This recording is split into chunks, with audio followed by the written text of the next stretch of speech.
Selamat pagi anak-anak kami semua. Pada pagi hari ini kita akan melanjutkan pelajaran kita tentang hak ajasi manusia. Maka marilah kita berdoa. Dalam nama Bapa, Putra, dan Roh Kudus. Amin. Allah Bapa yang Maha Kasih, pada pagi hari ini kami bersyukur kepadamu karena kami masih bisa mempelajari tentang hak ajasi manusia. Engkaulah Tuhan penerang dalam hati kami sehingga kami dapat belajar dengan baik. Amin. Dalam nama Bapa, Putra, dan Roh Kudus. Amin. Nah, anak-anakku semua, pada pagi hari ini kita akan belajar tentang hak ajasi manusia. Kita tetap semangat dalam belajar setiap hari. Nah, kita lihat arti hak ajasi manusia.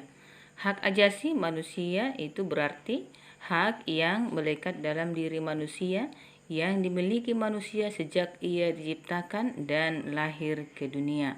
Hak ajasi manusia merupakan rahmat, kasih Allah yang tak bisa diambil ataupun dipermainkan oleh sesama.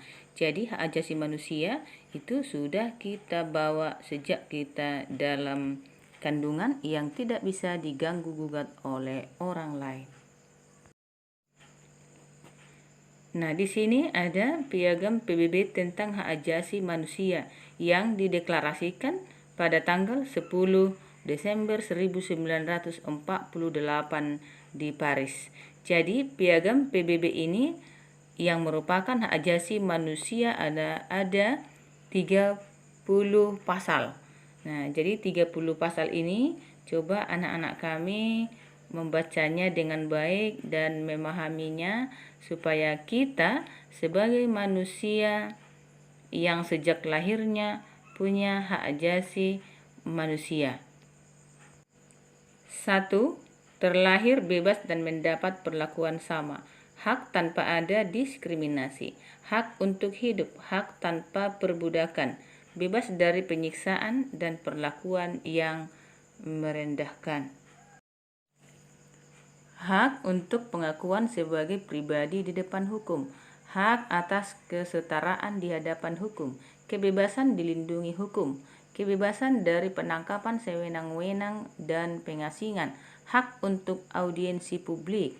Hak untuk dianggap tidak bersalah sampai terbukti bersalah.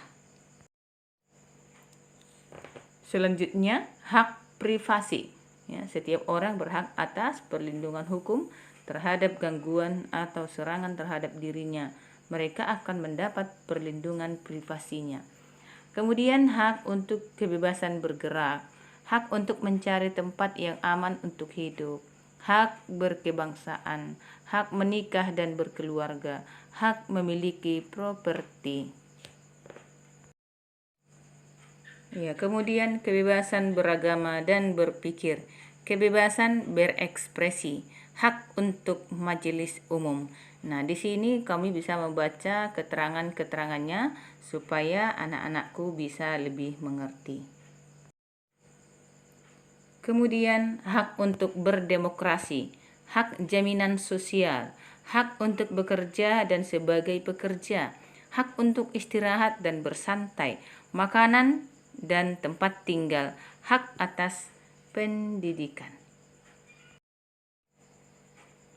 Selanjutnya, hak berpartisipasi dalam kehidupan budaya masyarakat, hak atas dunia yang adil, tanggung jawab. Kemudian yang terakhir, kebebasan dari berbagai gangguan-gangguan lainnya.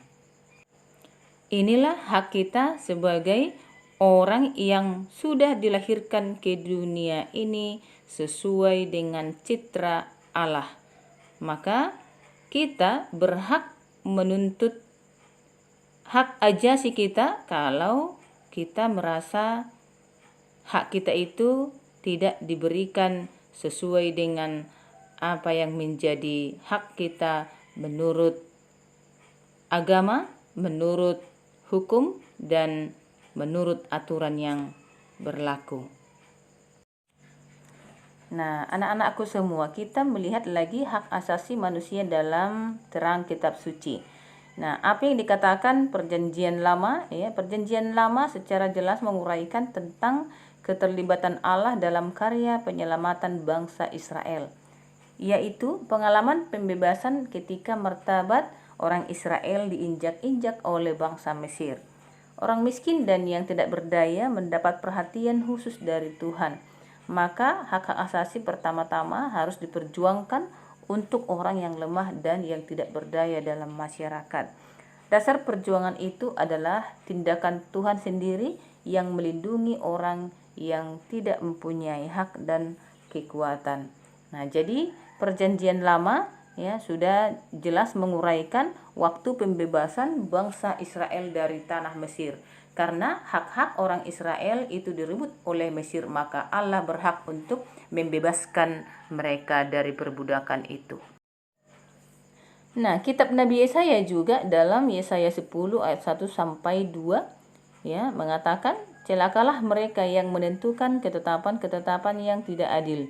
Mereka yang mengeluarkan keputusan-keputusan kelaliman untuk menghalang-halangi orang-orang lemah mendapat keadilan dan merebut hak orang-orang sengsara di antara umatku, supaya mereka dapat merampas milik janda-janda dan dapat menjara anak-anak yatim. Kitab suci mengajarkan bahwa Allah membuat manusia menurut citranya dalam Kejadian 9 ayat 6. Artinya, manusia berasal dari Bapa dan kebebasan yang sama. Nah, hak asasi manusia dalam terang ajaran gereja. Ajaran sosial gereja ya menegaskan kesamaan hak asasi manusia harus senantiasa diakui. Pandangan gereja tentang hak asasi yakni hak yang melekat pada diri manusia sebagai insan ciptaan Allah. Maka hak asasi manusia merupakan tolak ukur dan pedoman yang tidak dapat diganggu-gugat dan ditempatkan di atas segala aturan hukum. Gereja menolak setiap bentuk diskriminasi karena bertentangan dengan kehendak Allah.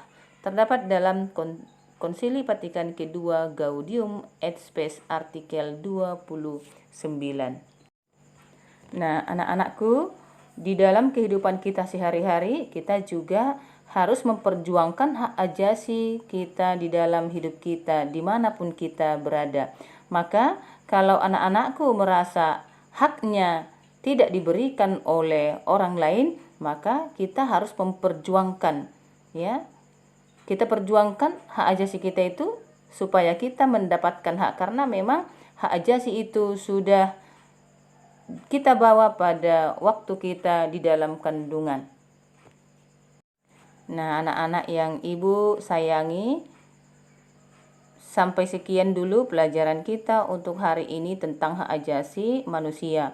Maka kalian bisa mempelajarinya lebih dalam lagi ya dari buku-buku atau buku yang lain yang bisa kamu pelajari.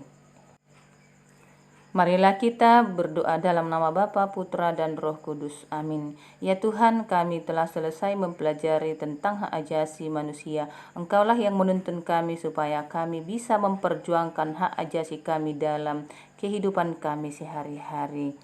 Terpujilah namamu Tuhan, kini dan selama-lamanya. Amin. Dalam nama Bapa, Putra, dan Roh Kudus. Amin.